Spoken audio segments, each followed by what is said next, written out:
Seigneur, on veut te remercier pour ce que tu fais dans nos vies. Tu nous dis que les adolescents se fatiguent et se lancent, mais ceux qui se confient en l'Éternel renouvellent leur force. Et on le voit à notre Église. À cause de l'âge de plusieurs, on a des bons arguments pour dire on est fatigué, on n'a plus d'énergie. On a donné ce qu'on avait à donner dans les années passées. Mais les frères et sœurs sont encore là, malgré l'âge avancé pour certains. Et tu renouvelles leur force. Tu renouvelles nos forces. On ne veut jamais compter sur nos propres ressources internes comme si ça ne venait pas de toi. On veut toujours compter sur toi. Qu'on ait 15 ans ou 75 ans, plus, moins. On veut compter sur toi, Seigneur. Et on va pouvoir dire avec Dieu, nous ferons des exploits. Ce matin, on va réfléchir encore sur le personnage historique, la personne historique de Josué.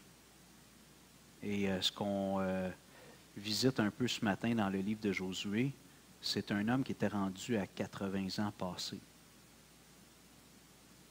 Puis tu lui as demandé d'aller conquérir une terre. C'est pas banal. Tu ne lui as pas demandé juste de planter une vigne, puis de cultiver sa vigne. Tu lui as demandé de conduire le peuple, d'être celui qui donne le courage, qui donne la vision, qui ramène les gens à Dieu tout le temps pour accomplir cette grande conquête. Alors Seigneur, tu veux utiliser tes enfants, tous les anges. Et quand on a fait un petit bout de chemin avec toi, on a l'avantage d'avoir vu Dieu agir plus que les petits jeunes. On a de quoi encourager les frères et sœurs en se rappelant les hauts faits de Dieu. Alors Seigneur, bénis-nous ce matin. Puis on est à 2 semaines de notre culte de consécration. On espère, on prie que ce soit un moment charnière dans la vie de notre Église. Et je te prie de nous garder, de regarder à nous, de tourner la tête à gauche, à droite, puis de dire, ouais, même Hugo, il y a 50 ans. Mais de regarder à toi, Seigneur. Le jeune homme qui est arrivé avec ses quelques poissons, ses quelques pains, était loin d'avoir assez pour nourrir des milliers de personnes. Mais simplement, ce jeune homme-là confiait à Jésus tout ce qu'il avait à ce moment-là. Puis Jésus a nourri des milliers de personnes. Alors donne-nous de garder nos yeux sur toi, Jésus. C'est toi le grand conquérant. C'est toi le chef de l'armée de Dieu. Ouvre nos cœurs, ouvre notre esprit ce matin, au nom de Christ. Amen. Il y a une autre distribution à faire, M. Rousseau, s'il vous plaît, puis je ne sais pas si quelqu'un d'autre. Olivier, veux-tu aider, s'il te plaît? Un à chaque personne. Olivier, tu peux commencer là. OK, c'est correct, Léon. Olivier, merci. Donc, j'avais promis que j'allais vous donner un petit devoir prochainement. Je ne donne pas souvent des devoirs, c'est vrai? C'est quand même pas trop tough. Je dis un devoir, mais je pense que c'est plutôt une occasion formidable de préparer nos cœurs pour ce qu'on va vivre comme Église dans 2 semaines.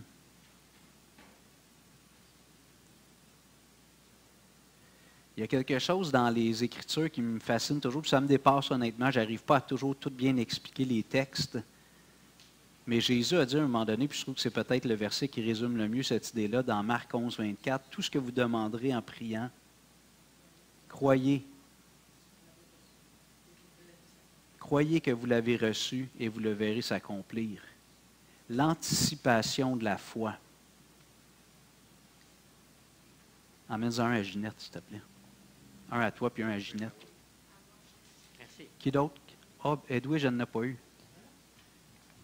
OK, merci beaucoup. T'en as-tu un pour toi? OK. Oui, pour aider. S'il y a d'autres gens, là, ceux qui sont normalement 2 ou 3 de la famille, puis qui sont seuls. OK. OK, merci. OK. Dans le fond, c'est un petit devoir, mais c'est entre nous et le Seigneur. Je vais le lire dessus. Ce qu'on vous demande de faire comme démarche, c'est de demander quelque chose à Dieu dans les prochains jours. Et la question est formulée comme suit. C'est en vue de notre culte du 18 septembre. qu'est-ce que le Seigneur veut que je laisse derrière moi le 18 septembre 2022? Je n'ai pas mis octobre, vous voyez. 18 septembre 2022, dans 2 semaines, afin de le servir plus léger et plus efficacement. Là, j'ai mis en parenthèse des suggestions, mais c'est juste pour alimenter la réflexion. Un péché, une rancune, une blessure, une mélancolie, un mensonge, un regret, un échec. Peut-être qu'il y en aura plusieurs, mais peut-être que vous n'avez jamais fait ça, mais mettez au défi le Seigneur. Prenez ça, prenez un temps, mettez de côté les distractions, puis parlez au Seigneur. Puis par ton esprit, convainc-moi. Parle-moi dans les prochaines heures, prochains jours. On a 2 semaines devant nous. C'est quoi tu veux que je laisse derrière? Puis s'il y a plus qu'une chose.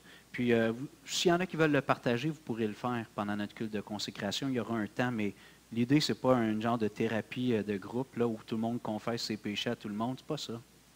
On va faire une boule avec, puis on va le mettre dans le panier, puis après ça, on va le brûler. Fait que ceux qui ne veulent pas le dire, c'est pas grave. Mais vous allez en parler au Seigneur. On va en parler au Seigneur. Aucune pression. Tu as le goût de le partager, tu le partages. Mais dans ma prière, mon souhait, c'est que chacun d'entre nous, on ait au moins une chose qu'on peut écrire là-dessus. Et quand je dis une mélancolie, juste pour expliquer, j'en ai parlé dernièrement, c'est de ne pas vivre dans le passé. Ah, c'était le bon vieux temps. Et comme je dis, je pense une église avec plusieurs chrétiens de longue date, je pense que c'est un des pièges de vivre dans le passé. Ah, c'était le bon vieux temps. Mais de regarder en avant. Les bons temps peuvent être en avant aussi. Ce n'est pas juste dans le passé. C'est peut-être ça, je ne sais pas. Puis, alors, on va l'écrire. Et là, on va prendre une décision. Je choisis de regarder à toi, Jésus-Christ, vers l'avant. Et je ne veux plus laisser ce boulet m'empêcher de courir avec toi. Bon, ça aurait pu être formulé autrement. Donc, je vous encourage de faire votre devoir dans les prochains jours, les prochaines semaines. Puis il y a un passage que j'aime aussi, moi. Le Seigneur me fait du bien de ce temps-ci. Je relis Josué en boucle. Puis ça me fait vraiment du bien. Dans l'Ancien Testament, je pense, en tout cas, c'est un de mes livres favoris, certainement. Tu sais, c'est sûr que les livres qui racontent une histoire, on le visualise. Tu sais, c'est différent que, par exemple, les grands prophètes où ils parlent de nations qu'on ne sait pas trop c'est qui. Il faut comme plus creuser pour comprendre à première vue quelque chose. Tu sais. Mais un passage que j'aime, c'est quand Jonathan, à un moment donné, le fils de Saül, il est avec son serviteur, puis il semble grimper, là, c'est ce que j'imagine, ils sont comme une falaise, puis il y a un poste des Philistins, il y a un poste de garde des Philistins. Est-ce que vous vous souvenez de ça? Puis Jonathan, il dit à son serviteur, il dit, poussons, allons jusqu'au puis on va voir si Dieu nous donne la victoire. Parce qu'il dit, il n'y a rien qui empêche Dieu de délivrer avec un petit nombre ou un grand nombre. Tu sais, il n'y a pas une conviction, il n'y a pas une certitude, mais il met Dieu à quelque part à l'épreuve. On essaye. Peut-être que Dieu va nous donner une victoire. C'était audacieux, là. C'était avec des épées et des javelots, là. C'était pas des petites batailles de cours d'école, là. Puis c'est un petit peu ça que j'anticipe, moi, là, du 18, c'est faisons des pas en avant, puis regardons ce que Dieu peut faire avec un petit nombre. Peut-être que Dieu peut faire des grandes choses. Puis de raviver cette foi-là, avoir cette anticipation par la foi de ce que Dieu peut faire. Puis quand je vois des journées comme hier, là, je vais faire le fou un peu. Disons qu'on fait ça, si on faisait ça une fois par mois, avec des variantes. Puis j'ai l'impression que ça ne serait pas long que l'Église Renaissance, ça ne serait plus quelque chose d'inconnu dans le quartier. Êtes-vous d'accord? Parce qu'on publie Facebook, on passe des cartons. On ne resterait pas dans l'anonymat pendant des années. Mais on serait... Pourquoi pas? Pourquoi pas? OK, alors Josué, on avait commencé un peu la semaine passée. Martin, il y a 2 semaines, Martin nous avait présenté Chapi Chapeau. On avait eu un partage, je pense aussi. En tout cas, on avait eu une belle matinée, la table du Seigneur, non? C'était-tu aujourd'hui la table du Seigneur? On l'a oublié, hein? OK, il faudrait le faire la semaine prochaine. La table du Seigneur. Ah oui, OK, merci. Je pensais qu'on l'avait juste oublié. OK. OK, ce qu'on avait regardé ensemble il y a 2 semaines concernant Josué, si vous vous souvenez, Josué et Caleb, lorsque Moïse avait dit à Israël, 40 ans plus tôt, après avoir traversé la mer Rouge, c'est quand même pas anodin, les plaies d'Égypte, la mer Rouge, Moïse avait dit au peuple, choisissez un homme par tribu, ça fait 12 hommes, puis allez explorer le pays, puis venez nous faire un rapport. Vous vous souvenez? Quand les 12 reviennent, il y en a 10 sur les 12 qui disent « Ah, écoute, c'est fantastique, c'est un pays où coule le lait et le miel, les raisins sont gros comme ça. » Mais il dit « Les habitants, c'est des géants. On est comme des sauterelles devant eux autres, ils vont nous écraser, nous écrabouiller, on ne fait pas le poids. » Et là, le peuple sont découragés, ils veulent lapider Moïse et Aaron. On retourne en Égypte, tu nous as emmenés ici pour aller se faire tuer par des géants, les fils d'Anak. Puis on a Josué puis Caleb, qui étaient dans le groupe des gars ordinaires, qui représentaient, je ne me souviens pas, Caleb, il représentait, c'était Judas, je pense. Puis Josué, je ne me souviens pas quelle tribu, Benjamin, peut-être. Puis eux autres, ils disent non, non, non, non, non. Arrêtez, Dieu nous a dit d'y aller, c'est son commandement, puis Dieu va nous accompagner dans tout ça. Alors sur les 12, il y en a juste 2 qui ont donné un rapport encourageant, inspirant, basé sur la foi en Dieu. Puis il y en a eu 10 autres qui ont eu un impact important sur le peuple. Dieu est apparu, heureusement, il allait lapider Moïse et Aaron. Dieu est apparu, sa gloire. Mais là, il a dit, à cause de ça, là, je vais vous faire errer, perdre votre temps pendant 40 ans. Vous allez tourner en rond dans le désert, avec du sable dans les sandwichs, du sable dans les souliers. Hein? 40 ans. Vous n'avez pas voulu me faire confiance. Vous avez écouté les prophètes de malheur. Je vais vous faire tourner en rond pendant 40 ans. Ça peut coûter cher. Des fois, le Seigneur fait passer le train, puis on n'a pas le choix. Il faut qu'on embarque dedans, sinon le prochain, il va être dans 40 ans. Ou peut-être dans 5 ans.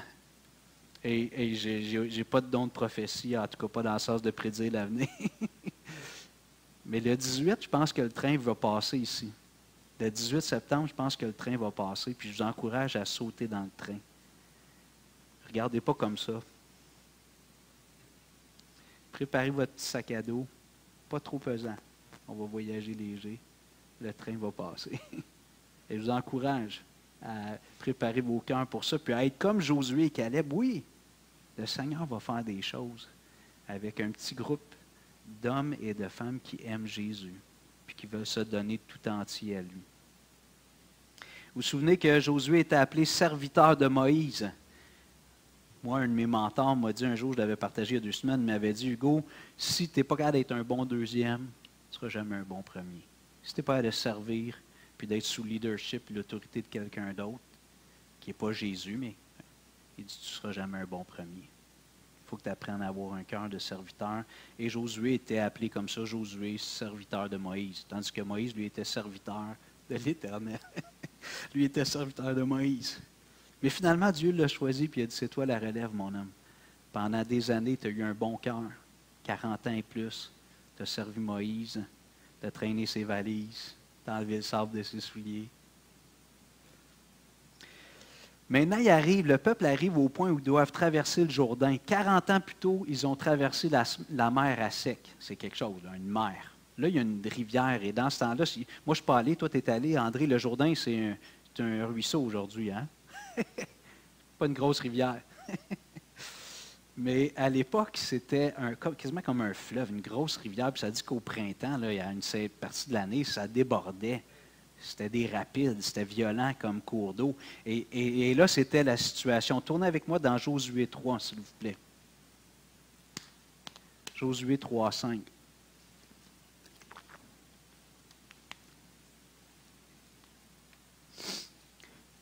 On observe dans l'Ancien Testament que souvent le Seigneur, lorsqu'il s'apprête à faire des grandes choses, emmener son peuple dans une aventure de foi, il les appelle à se sanctifier, à faire un inventaire spirituel, à faire du ménage. Et sur la petite feuille de papier que je vous ai donnée, c'est ça que je vous propose. Que chacun d'entre nous, on se sanctifie pour s'offrir au Seigneur. Josué 3,5. Josué dit au peuple, sanctifiez-vous, car demain l'Éternel fera des prodiges au milieu de vous. Et Josué dit aux sacrificateurs, portez l'arche de l'Alliance et passez devant le peuple. Ils portèrent l'arche de l'Alliance et ils marchèrent devant le peuple. L'Éternel dit à Josué, aujourd'hui je commencerai à t'élever aux yeux de tout Israël, afin qu'ils sachent que je serai avec toi comme j'ai été avec Moïse. Tu donneras cet ordre aux sacrificateurs qui portent l'arche de l'Alliance. Lorsque vous arriverez au bord des eaux du Jourdain, vous vous arrêterez dans le Jourdain. Josué dit aux enfants d'Israël, approchez et écoutez les paroles de l'Éternel votre Dieu. Josué dit, à ceci vous reconnaîtrez que le Dieu vivant est au milieu de vous, et qu'il chassera devant vous les Cananéens, les Héthiens, les Éviens, les Phéréziens, les Girgasiens, les Amoréens, les Jébusiens. Voici l'arche de l'alliance du Seigneur de toute la terre va passer devant vous dans le Jourdain. Maintenant, prenez 12 hommes parmi les tribus d'Israël, un homme de chaque tribu. Dès que les sacrificateurs qui portent l'arche de l'Éternel, le Seigneur de toute la terre, poseront la plante des pieds dans les eaux du Jourdain, les eaux du Jourdain seront coupées, les eaux qui descendent d'en haut, et elles s'arrêteront en un monceau. Le peuple sortit de ses tentes pour passer le Jourdain, et les sacrificateurs qui portaient l'arche de l'Alliance marchèrent devant le peuple. Quand les sacrificateurs qui portaient l'arche furent arrivés au Jourdain, et que leurs pieds se furent mouillés au bord de l'eau, le Jourdain regorge par-dessus toutes ses rives tout le temps de la moisson. Les eaux qui descendent d'en haut s'arrêtèrent et s'élevèrent en un monceau à une très grande distance, près de la ville d'Adam, qui est à côté de Tsartan. Et celles qui descendaient vers la mer de la plaine, la mer salée, furent complètement coupées. Le peuple passa vis-à-vis de Jéricho. Les sacrificateurs qui portaient l'arche de l'Alliance de l'Éternel s'arrêtèrent de pied ferme sur le sec au milieu du Jourdain, pendant que tout Israël passait à sec, jusqu'à ce que toute la nation ait achevé de passer le Jourdain. Je continue, chapitre 4. Lorsque toute la nation eut achevé de passer le Jourdain, l'Éternel dit à Josué, prenez 12 hommes parmi le peuple, un homme de chaque tribu. Donnez-leur cet ordre, enlevez d'ici du milieu du Jourdain, de la place où les sacrificateurs se sont arrêtés de pied ferme, 12 pierres que vous emporterez avec vous et que vous déposerez dans le lieu où vous passerez la nuit, cette nuit. Josué appela les 12 hommes qu'il choisit parmi les enfants d'Israël, un homme de chaque tribu. Il leur dit, passez devant l'arche de l'Éternel, votre Dieu, au milieu du Jourdain, et que chacun de vous charge une pierre sur son épaule, selon le nombre des tribus des enfants d'Israël, afin que cela soit un signe au milieu de vous. Lorsque vos enfants demanderont un jour, que signifient pour vous ces pierres? Vous leur direz, les eaux du Jourdain ont été coupées devant l'arche de l'Alliance de l'Éternel. Lorsqu'elle passa le Jourdain, les eaux du Jourdain ont été coupées et ces pierres seront à jamais un souvenir pour les enfants d'Israël. Alors, j'aimerais juste relever quelques points dans ce texte-là. Premièrement, le Seigneur, par la bouche de Josué, dit au peuple, sanctifiez-vous. Et souvent, je me souviens quand j'étais jeune croyant, pour moi, le mot sanctifier, ça avait seulement la connotation de se nettoyer, d'être pur. Tu sais, on va dire, cette personne-là, c'est un saint. On imagine quelqu'un qui est presque sans péché, immaculé. Mais ça, c'est juste 50% de ce que c'est la sanctification. La sanctification, c'est la purification et la consécration au service de Dieu. On ne se nettoie pas juste pour être propre. On se nettoie pour servir. Des fois, je dis, puis je ne veux pas profaner le terme, mais c'est un peu comme un car wash. Vous savez, c'est quoi un lave-auto? L'auto est tout sale, tu vas aux noces, il y a des noces. Puis tu ne peux pas aller avec ton véhicule tout sale, tu sais, puis être dans le cortège avec les klaxons, puis tout ça. Tu passes dans le car wash, puis après ça, tu vas aux noces. Donc, ce n'est pas juste de se purifier, c'est de se consacrer. Quand le Seigneur dit de se consacrer, en d'autres mots, se mettre à part, s'offrir au Seigneur. Tu m'as lavé, Jésus, maintenant je t'offre ma vie. Je me souviens une fois, il y avait j'étais jeune homme aussi, un autre jeune homme il venait à notre église, puis il avait certains problèmes personnels, puis tu sais, de la façon qu'il parlait, il avait donné sa vie au Seigneur, il était converti, mais ça traînait. Il y avait des choses qui ne débloquaient pas. Puis à un moment donné, il y a quelqu'un qui m'a dit, dis donc, t'as-tu donné ta vie? T'as-tu donné toute ta vie à Jésus? Il dit, ça va peut-être éclairer. J'ai trouvé que c'était un bon conseil. Je parle avec. Parce que si je fais juste dire, t'as-tu accepté Jésus, ça a l'air d'être juste one way. Jésus rentre en moi. Mais quand tu dis, t'as-tu donné toute ta vie à Jésus, il y a une réponse. Et évidemment, je lui ai posé la question, puis non, il y a des choses qui retenaient. Donc, ce qu'on appelle la repentance, c'est de donner notre vie au Seigneur. On délaisse une vie sans Christ pour vivre une vie avec Christ et pour Christ. Donc, c'est ce qu'on veut faire le 18 septembre, qu'on doit faire tout le temps. Là. Je sais peut-être qu'il y en a qui disent, oui, mais on fait ça tous les jours, je sais, mais on voit qu'il y a des moments dans l'histoire d'Israël, il y a des moments solennels. Puis quand c'est un mouvement qui vient de tout le peuple de Dieu, je pense qu'on peut s'attendre à ce que Dieu porte une attention particulière. Ensuite, on voit que l'Arche de l'Alliance passait devant le peuple. Et pour nous, aujourd'hui, l'Alliance, elle est en Jésus. On est dans la Nouvelle Alliance. René a écrit un livre complet là-dessus. Donc, on est dans la Nouvelle Alliance. Et ce n'est pas une arche, ce n'est pas un objet, c'est Jésus qui passe devant nous. Puis Jésus le fait. Il passe devant nous. Il est toujours là. Jésus a dit dans Matthieu 28, « Je suis avec vous tous les jours. » Il est toujours là avec nous, le Seigneur. Et c'est l'alliance en Jésus-Christ qui est comme notre étendard ou notre phare. Puis là, c'est une personne qui marche devant nous. C'est lui le chef de l'armée, comme Paul dit à Timothée, puis en parlant de lui-même, soldat de Jésus-Christ. Jésus, c'est le chef de l'armée qui passe devant nous. Jésus est la pierre angulaire de notre foi. C'est pour prendre le texte de l'auteur aux Hébreux encore, c'est l'auteur et le consommateur de notre foi. Puis quand on va voir le sens des mots, c'est celui qui est le pionnier. Jésus a ouvert la voie à cette nouvelle alliance-là. Puis maintenant, nous, on marche dans ses traces, on le suit avec Jésus qui marche devant nous, un peu comme un brise-glace. Jésus, il est là, puis on marche à sa suite. Puis quand ça dit le consommateur, c'est celui qui amène notre foi à sa complétion, à son état final. C'est Jésus qui travaille en nous pour faire de nous des hommes, des femmes qui un jour seront à la stature de la mesure parfaite de Christ, à la mesure de la stature parfaite de Christ. Jésus est le chef de l'Église. Jésus nous tient dans sa main toute puissante, puis en plus, le Père met sa main par-dessus celle de Jésus. C'est merveilleux. Jésus prie pour nous actuellement. Il intercède pour nous. Jésus nous prépare une place. Jésus est à l'œuvre. Jésus est en nous, il est au milieu de nous, il est avec nous, puis un jour, il va venir nous chercher. Alors, on n'a pas à être dans l'inquiétude. Pour le peuple d'Israël, c'était l'arche qui symbolisait la présence de Dieu. Pour nous, c'est Jésus. Et c'est par la foi. Ce n'est pas visible avec les yeux, c'est par la foi. Et là, le Seigneur dit à Josué, aujourd'hui ou demain, je vais commencer à t'élever devant tout le peuple. Je vais être avec toi comme j'ai été avec Moïse. Et en toute franchise, je ne sens pas du tout, là, je vais vous partager, je ne sens pas à l'Église ici que les gens ont de la résistance face à moi.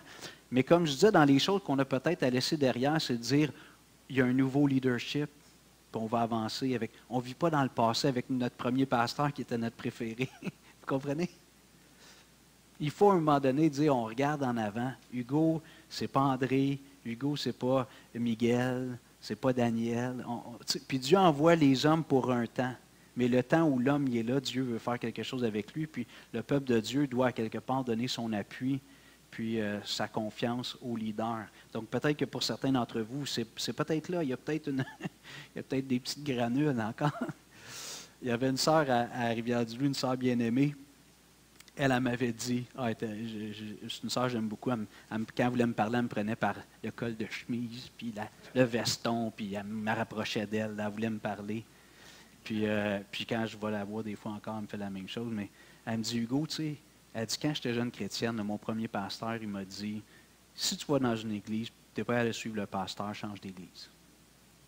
Change d'église. Trouve-en une où tu vas avoir confiance dans, pas un homme parfait, mais tu vas dire, je crois à sa vision, je crois qu'il aime Dieu, je ne doute pas de son intégrité. Sinon, change d'église. Puis là, elle me disait, j'ai confiance en toi. Puis elle dit, le jour où j'aurai plus confiance. Elle va me parler, on s'est parlé plusieurs fois, mais est-ce que c'est le meilleur conseil? Je ne sais pas. Puis avant de dire, je n'ai pas confiance, je m'en vais, peut-être qu'il faut faire un gros examen. Tu sais, est-ce que le problème est en moi? Ça, je ne sais pas. Mais je trouve que c'est un bon conseil quand même. Moi, je pense que... Parce qu'on veut marcher d'un même cœur, puis comme leader, on veut essayer d'emmener le peuple de Dieu dans des projets, une vision. Puis les gens disent, fais le rêveur en avant. Hein? T'es un lunatique. Ça va pas bien. Il faut qu'on marche d'un même pas, d'un même cœur, d'une même âme. Ensuite, il leur dit, prenez 12 pierres du milieu du Jourdain, puis déposez-les. Ça va faire un monticule. Et ça va être un mémorial. Donc, le passé, ça a sa place dans la vie du chrétien, dans la vie du peuple de Dieu, mais pas pour se lamenter. De regarder en arrière, un mémorial, ça a sa place pour se rappeler de ce que Dieu a fait. Puis à ce que je sache, il me semble qu'il y a un verset qui dit que Dieu est le même hier, aujourd'hui et demain. C'est-tu dans la Bible, ça? Ou? Fait que si Dieu a ouvert le Jourdain, une journée, il peut l'ouvrir le lendemain. Est-ce que nous, il y a un intérêt, franchement, à ce que Dieu ouvre la rivière des Prairies? Pas vraiment. On a des véhicules, si on veut évangéliser. Saint-François de l'autre bord, c'est ça? Saint-François? Non? OK. Mais on veut que Dieu ouvre des rivières spirituelles. On veut que Dieu nous donne accès à des cœurs.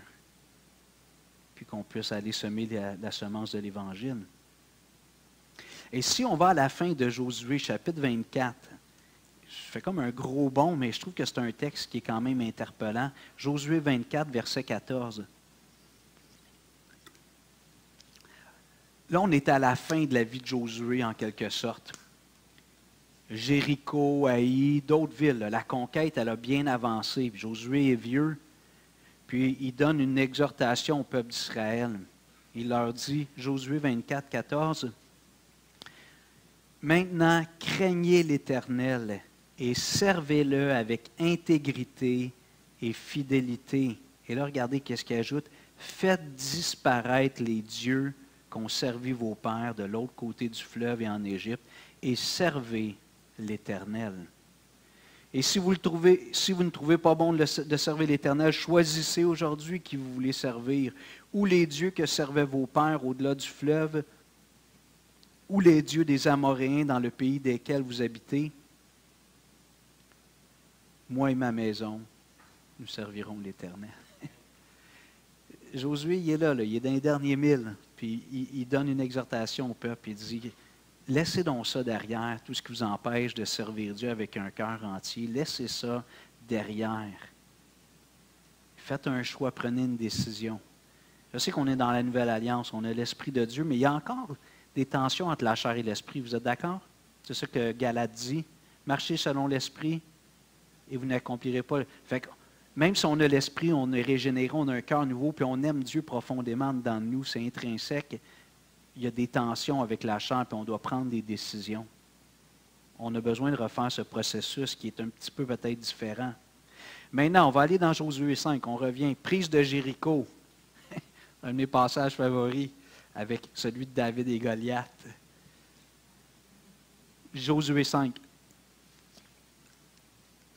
verset 13. Josué 5, 13. Comme Josué était près de Jéricho, il leva les yeux et regarda. Voici, un homme se tenait debout devant lui, son épée nue dans la main. Il alla vers lui et lui dit, « Es-tu d'un autre ou de nos ennemis? » Jésus demande ça à ce personnage-là. Il répondit, « Non, mais je suis le chef de l'armée de l'Éternel. J'arrive maintenant. » Josué tomba le visage contre terre, adora et dit, « Qu'est-ce que mon Seigneur dit à son serviteur? » Et le chef de l'armée de l'Éternel dit à Josué, « Ôte tes souliers de tes pieds, car le lieu sur lequel tu te tiens est saint. » Vous souvenez-vous d'un moment dans la vie de Moïse où il a vécu quelque chose de semblable avec le buisson ardent? Dieu est en train d'établir Josué, il veut le fortifier, il l'encourage. Là, ça y est, la guerre commence. C'est fini de jouer au Scrabble le vendredi soir. Là, vous allez attaquer, ça va brasser, il va y avoir des pertes, certainement des blessures. Et là, le Seigneur veut encourager Josué, comme il a fait avec Moïse, d'une autre façon. Et ça dit ici que c'est le chef de l'armée de l'Éternel, puis ça nous dit que Josué est tombé par terre puis il l'a adoré. D'habitude, dans la Bible, quand c'est des anges, ils disent aux gens, non, non, adore-moi pas. Vous vous souvenez, Pierre, dans l'Apocalypse, non, non, adore-moi pas, là. Je suis un serviteur comme toi. Tu sais. S'il accepte l'adoration, c'est parce que c'est l'ange de l'Éternel, c'est Jésus. Une théophanie, c'est Dieu qui apparaît dans une forme humaine, puis il vient dire à Josué, j'arrive, là. Il dit, j'arrive maintenant. Puis c'est le fun parce que Josué, au début, il ne sait pas trop c'est qui. Il dit, es-tu des nôtres ou de nos ennemis? Puis le Seigneur répond juste non. Non quoi? Non. Ni un ni l'autre. C'est pas ça le point. C'est pas ça le point. Non, je suis le chef de l'armée de l'Éternel. J'arrive maintenant. Et moi, je vis souvent ça. Les êtres humains, on raisonne. Hein? On essaie de tout orchestrer dans notre tête. Qu'est-ce que le Seigneur demande à Josué ici? C'est pas ça le point. C'est pas je suis dans votre gang ou dans l'autre gang, les Canadiens, les Bruins. C'est pas ça le point. Je suis là, ici, là. Je suis votre Dieu, puis j'arrive maintenant. On ouvre la machine. Faites-moi confiance. Faites ce que je veux vous dire. Donc, ça, c'est le piège des fois dans lequel je tombe. Je raisonne.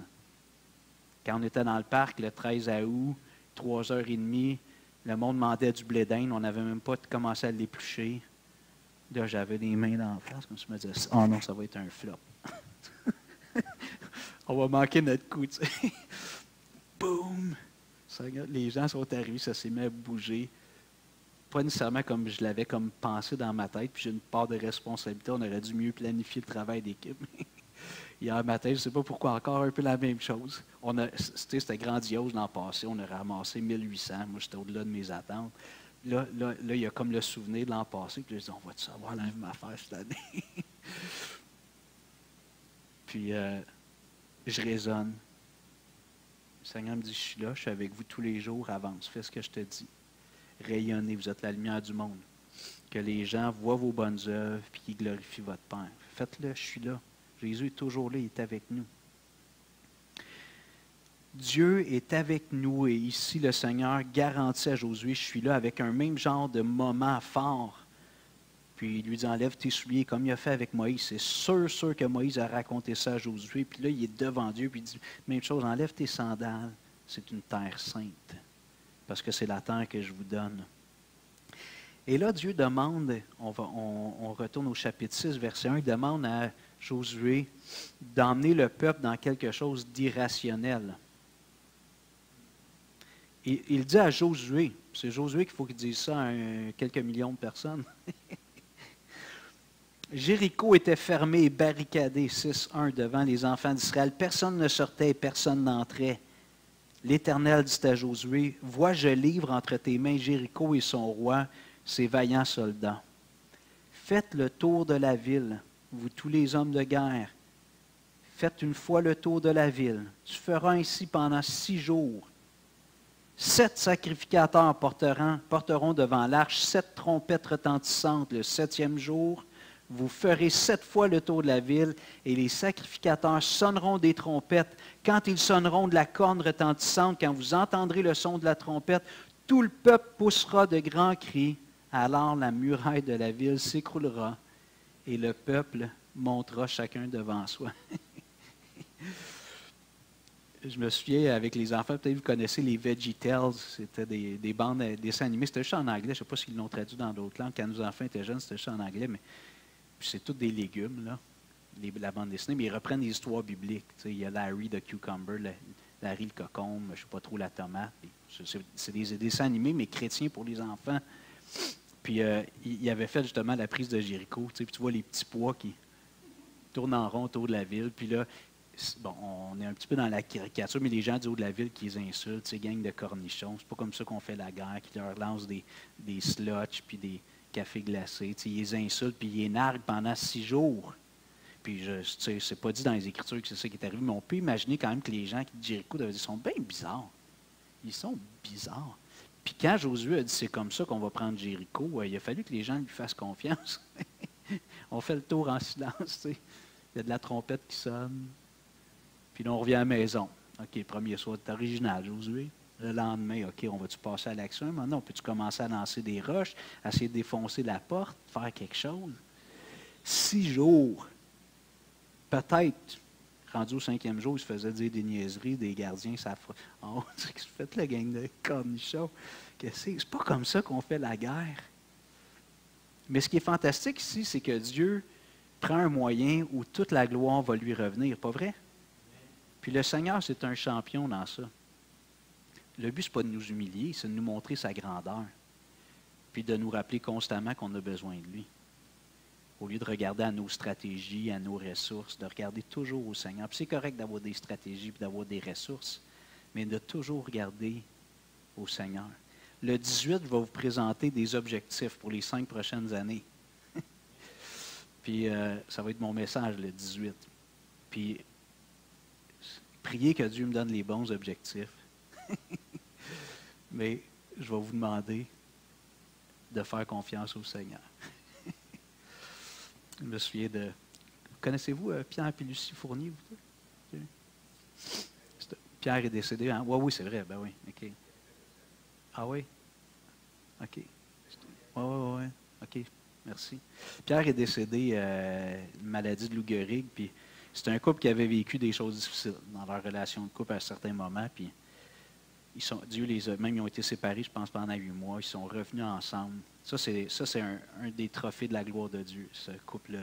Quand on voit des couples qui se séparent, puis ça ne va pas bien, puis ils font confiance à Dieu, ils font les bons choix, puis finalement, le couple est restauré. Mais je me souviens une fois, quand on demandait à Lucie de donner un mot de témoignage, elle partageait un moment donné dans son témoignage, elle dit, je ne me souviens pas des mots exacts, là, mais elle parlait de la vie de couple, puis que son mari l'a déçue, elle a déçu son mari à travers les années, on n'est pas parfait, mais elle dit, j'ai appris à faire confiance à Dieu. Je n'ai pas confiance en Pierre. Son mari s'appelait Pierre. Elle dit, j'ai confiance en Dieu. On comprend le sens, il y a une confiance mutuelle, mais... Alors moi, je vais vous présenter des choses le 18. Priez pour moi d'ici temps-là, puis faites confiance que Dieu va me donner les bons objectifs, qu'il va mettre dans mon cœur les bons objectifs à vous présenter pour que notre Église puisse être ce qu'on a mis sur notre énoncé de mission ici, rayonner, où les disciples vont être affermis. OK, alors Dieu demande à Israël de faire quelque chose de complètement irrationnel. On n'est pas dans la raison, on n'est pas dans les stratégies militaires des grands stratèges. Ils ont fait confiance à Dieu et qu'est-ce qu'ils ont vu finalement? La puissance de Dieu. S'il avait été, comme d'autres fois, c'est des batailles, là, mais puis là, tu sais, les gars, avec le temps, ils deviennent bons, c'est des bons guerriers. Tu sais, fait qu'à quelque part, il y a un risque de prendre un peu de mérite pour soi. Tu sais. Je suis rendu bon, là, tu sais. Dieu m'aide. Merci Seigneur, mais quand même un bon guerrier, un bon combattant. Mais dans une affaire comme ça, il n'y a aucune place pour le mérite humain. Tu fais juste faire le tour, sinon que d'avoir fait confiance à Dieu et de faire ce que Dieu a demandé. Et Dieu a manifesté sa puissance. J'aimerais vous lancer le défi ce matin avec les quelques éléments qu'on a regardés, d'être des hommes et des femmes qui imitent Josué. Je pense que c'est Paul ou l'auteur aux Hébreux qui dit « Souvenez-vous de vos conducteurs », c'est l'Épître aux Hébreux. Puis il dit « Rappelez-vous de la fin de leur vie ». C'est quoi le texte? OK. Vers la fin d'Hébreux, là. Puis il dit « Souvenez-vous de la fin de leur vie », puis quoi? Imitez leur foi. Imiter leur foi. Et là, l'auteur aux Hébreux, il ne parle pas juste aux pasteurs dans l'Église, il parle à toute la communauté des croyants. Fait qu'on a tous des hommes, des femmes qui ont marqué quasiment un peu notre imaginaire, des hommes, des femmes de Dieu. Tu sais, des fois, on partage des... Mais Dieu n'a pas changé. Puis toi et moi, on peut être ce genre d'hommes et de femmes-là. On n'a pas besoin d'avoir une responsabilité officielle dans l'Église. On peut être ce genre d'hommes et de femmes qui, le jour de ton service ou de mon service funéraire, on va dire hey, ça, c'était un homme de foi. Ça, c'était une femme de Dieu. Quand on était découragés, elle nous ramenait toujours les yeux sur le Seigneur. Puis elle disait Dieu est grand, Dieu ne change pas, Dieu est tout-puissant. On peut tous être ce genre d'hommes et de femmes. L'auteur aux Hébreux, il écrit à l'auditoire qui vise, puis il leur dit dans Hébreux 3, tournez pas, là, je vais te dire des versets un peu en rafale. Je jurai donc dans ma colère. Il cite un texte, c'est Dieu qui parle. Je jurai donc dans ma colère, ils n'entreront pas dans mon repos. Prenez garde, frères. Et là, l'auteur aux Hébreux reprend la plume puis s'adresse au destinataire. Prenez garde, frères, que quelqu'un de vous n'ait un cœur mauvais et incrédule au point de se détourner du Dieu vivant. Bon, là, il y a un contexte de risque d'apostasie puis tout ça, mais j'aime le fait qu'il colle ces deux mots-là, un cœur mauvais et incrédule. Il dit, prenez garde, frères. Fait qu'il s'adresse à quelque part à un auditoire des gens qui se disent chrétiens. Il ne faut pas avoir un cœur mauvais et incrédule. Fait que des fois, peut-être que le problème il est en nous. Ça peut faire partie de l'examen dans les 2 prochaines semaines. Examen personnel.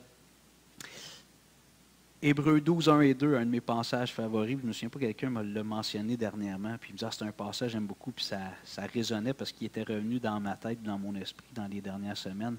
Nous donc aussi, à la fin du chapitre 11, après avoir parlé des hommes et des femmes de la foi, un grand nombre d'hommes et de femmes de Dieu, l'auteur dit, nous donc aussi, puisque nous sommes environnés d'une si grande nuée de témoins.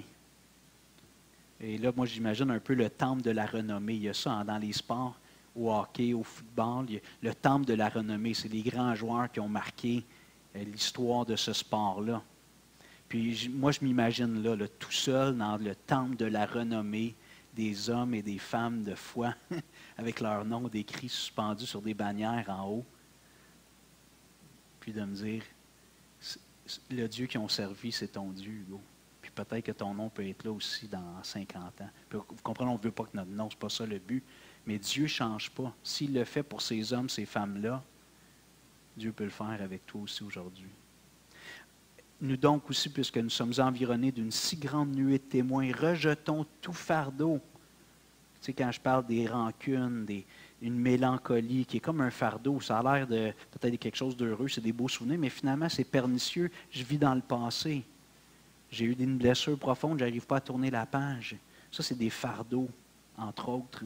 Rejetons tout fardeau et le péché. Ça peut être un péché aussi, une mauvaise habitude, une situation dans ma vie que je dois mettre en règle qui m'empêche d'être libre de servir Dieu. Le péché qui nous enveloppe si facilement et courons avec persévérance dans la carrière qui nous est ouverte, ayant les regards sur le pasteur. Ça ne dit pas ça? OK. Ayant les regards sur Jésus. Je pense que Daniel, il avait bien implanté ça dans l'Église. Hein? Regardez à Jésus. En tout cas, il y en a qui m'ont raconté ça. Là. Regardez toujours à Jésus. Regardez pas à... Oui, la Bible nous demande les leaders, puis chacun d'entre nous d'être des modèles, mais entre autres, les leaders, on doit être des modèles. Mais ultimement, c'est à Jésus qu'on regarde. Lui, il ne nous décevra jamais. Quand il nous déçoit, c'est nous autres qui ne calculons pas bien les choses. Ayant les regards sur Jésus, qui suscite la foi et qui l'amène à la perfection dans la vieille seconde, l'auteur et le consommateur de notre foi. En échange de la joie qui lui était réservée, il a souffert la croix, méprisé l'ignominie et s'est assis à la droite du trône de Dieu. C'est quelque chose, là. En tout cas, juste la deuxième partie du verset 2. Mais si on se concentre sur le début, il faut racheter des choses. Péché, fardeau, courir léger, les yeux sur Jésus. Puis il dit courir. Il ne dit pas se traîner les bottines. Et là, on ne parle pas de la course physique. Il y en a plusieurs qui n'arrivent pas, là. Mais courir par la foi. On a une conquête, nous aussi, à accomplir. Êtes-vous d'accord? C'est quoi, comme on dit, la grande commission, la mission de l'Église? Pas celle qui est écrite là, celle qui est écrite dans les Écritures. C'est quoi? Allez. Faites de toutes les nations des disciples. En les baptisant, les enseignant. Là, je parle le fiche, pourquoi on le connaît par cœur. Allez, faites de toutes les nations des disciples, je l'ai ici. OK, juste avant, verset 18, Jésus dit, « Tout pouvoir m'a été donné dans le ciel et sur la terre. Allez, faites de toutes les nations des disciples, les baptisant au nom du Père, du Fils, du Saint-Esprit, et enseignez-leur à observer tout ce que je vous ai prescrit. Et voici, je suis avec vous tous les jours, pas juste à Pâques ou à Noël, tous les jours, comme le chef de l'armée qui a dit à Josué, je suis là, on y va. » Jésus est toujours avec nous. Et j'aimerais que vous tourniez, puis on va terminer avec ce passage-là, 2 Corinthiens 10. Notre conquête, notre ambition, c'est le monde. Mais on commence selon Acte 1:8 dans notre ville, dans notre province, dans notre environnement. Puis plus on va loin, plus on accomplit la mission jusqu'aux extrémités de la terre. 2 Corinthiens 10, versets 3 à 5. Je trouve que c'est un passage qui est puissant. Si nous marchons dans la chair, 2 Corinthiens 10, 3, si nous marchons dans la chair, quand il dit ça, il ne parle pas d'être charnel, il dit ça, on marche avec un corps physique encore, notre vie est en partie physique sur la terre, nous ne combattons pas selon la chair.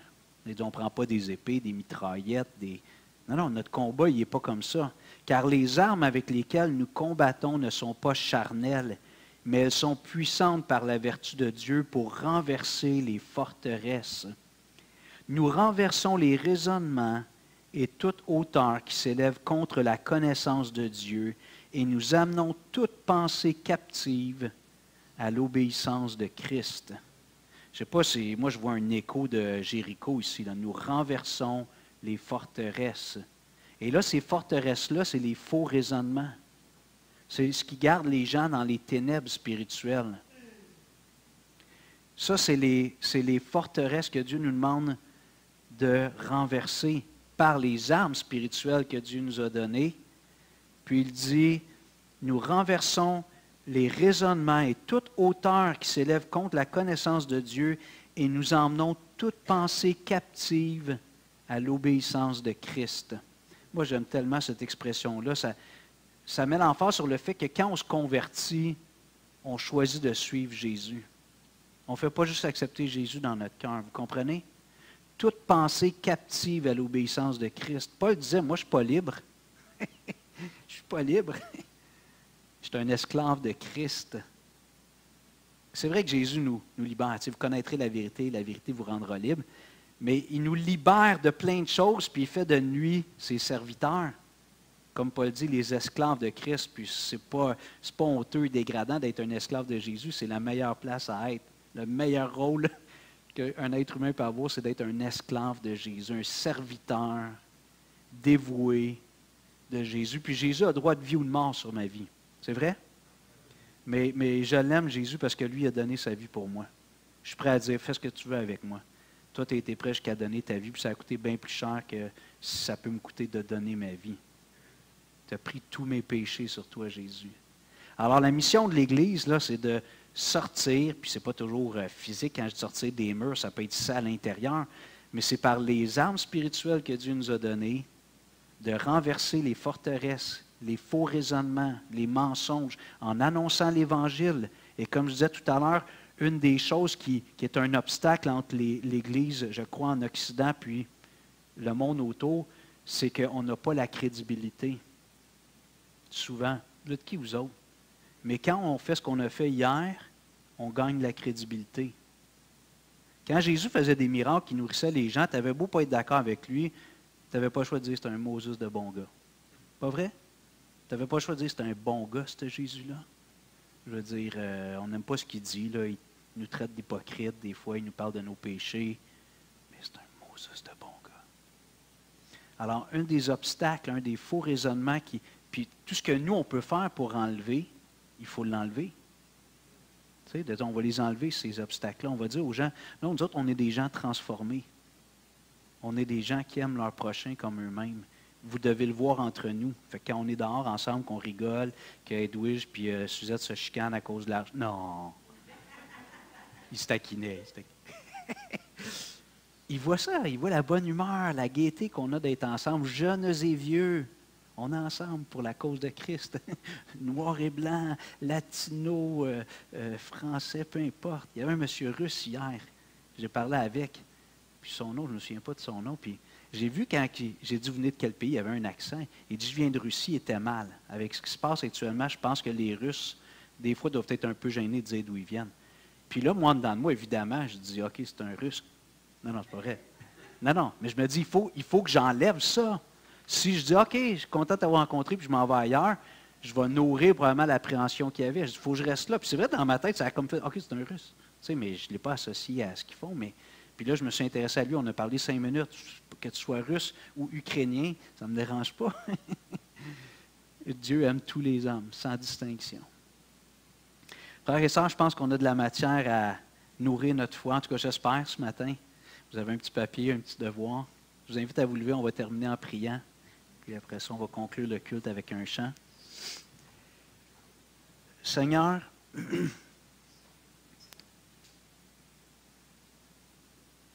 tu nous donnes plein d'événements relatés dans la Bible. Le livre que tu nous as laissé, c'est ton livre que tu nous as laissé pour stimuler notre foi. Tu t'es fait connaître aux êtres humains. Tu t'es assuré que ce soit consigné par écrit, 66 livres, de la Genèse à l'Apocalypse. Et tu nous dis de grandir dans la connaissance de Dieu. C'est ça la vie éternelle, de connaître Dieu de plus en plus, de mieux en mieux.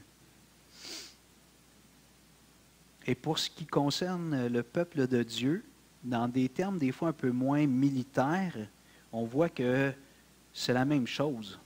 Le peuple de Dieu de la Nouvelle Alliance, sa mission, c'est une conquête. Les murailles qu'on va renverser ne sont pas faites en pierre, c'est des faux raisonnements, c'est des mensonges, c'est de l'incrédulité. Et les gens que tu vas mettre sur notre chemin qui vont se laisser déconstruire par toi, par le Saint-Esprit, on va les prendre par les mains, on va les emmener à Jésus, puis on va dire à Jésus, tiens, un autre esclave pour toi, Jésus. Et la personne va pleurer de joie d'être enfin dans l'équipe de Jésus. Toute pensée captive à l'obéissance de Christ.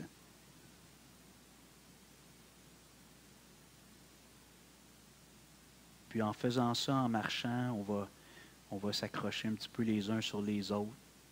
Les défauts de caractère vont ressortir. Des fois, le découragement, l'incrédulité, la colère, l'impatience. Puis on va se confesser ça les uns aux autres. On va s'encourager. Un frère et une sœur vont me partager un verset qui va être instructif. Et on va s'affermir les uns les autres dans la mission. Alors on te prie, Seigneur, de faire ton œuvre en nous. Ouvre un peu le star. Lève le star dans nos cœurs. Aide-nous à voir ta grandeur, à voir les possibilités avec Dieu.